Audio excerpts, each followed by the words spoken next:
This award-winning stylist has built his business fusing art with design. I'm Terry Stanley, and in this week's Power Player, I talked to Mario Russo about one of his greatest passions. You've got two of the most successful salons in the city, and you're known as someone who has such a visual for style and chic. Beautiful people and people that love art and love food and all of that. But these are all things I'm really passionate about. It's the way I live. It's just an expression of how I live. Right.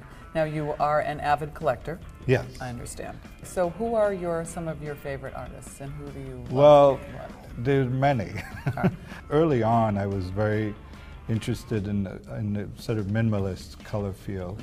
And then it went on into photography and architecture. And then, once in a while you come upon a new artist that just takes you in a new vein. The gallery that we're in right now, Diana Yes. Molson is the artist. When were you introduced to her? Well, I'm very fortunate to be on the board and serve on the board here at the ICA. Diana's work I first started seeing in some of the art fairs, and it always caught my eye. She's very much about painting. Here is a young artist that is working with some very big ideas about painting, and how she's going about really coming up with new ways of doing a painting. But the beauty of it is when you look at the finished product, they're just absolutely stunning. Can we just take a quick walk around? Yes. And look at the individual pieces, Yeah. and you can give me a little bit of an art history, of course. This is a perfect example of a big idea that I think Diana's working with, where she again is taking traditional painting and reworking the canvas into this shape that really breaks up the square. And the amazing thing about this painting for me is when I stand back and look for it on, the square all of a sudden gets broken, and the blue almost starts floating.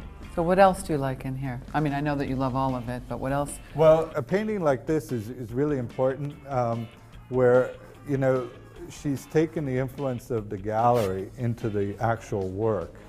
So she's actually applying paint here on silk. And the translucency is coming from these panels.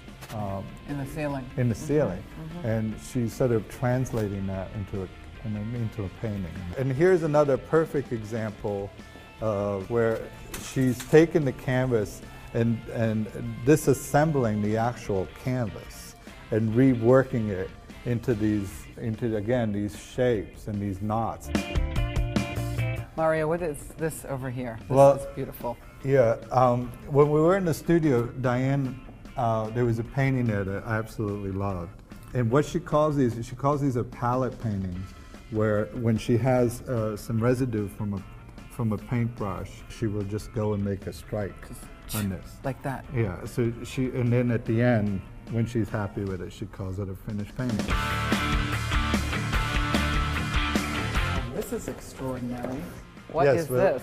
This is Cornelia Parker. She's a conceptual artist, a British artist that I think is very important working today. And this is actually fragments left over from some suspicious fire that happened in London.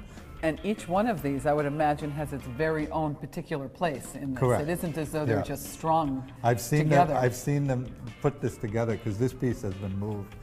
And it takes them a couple of weeks to do this. But it's absolutely stunning.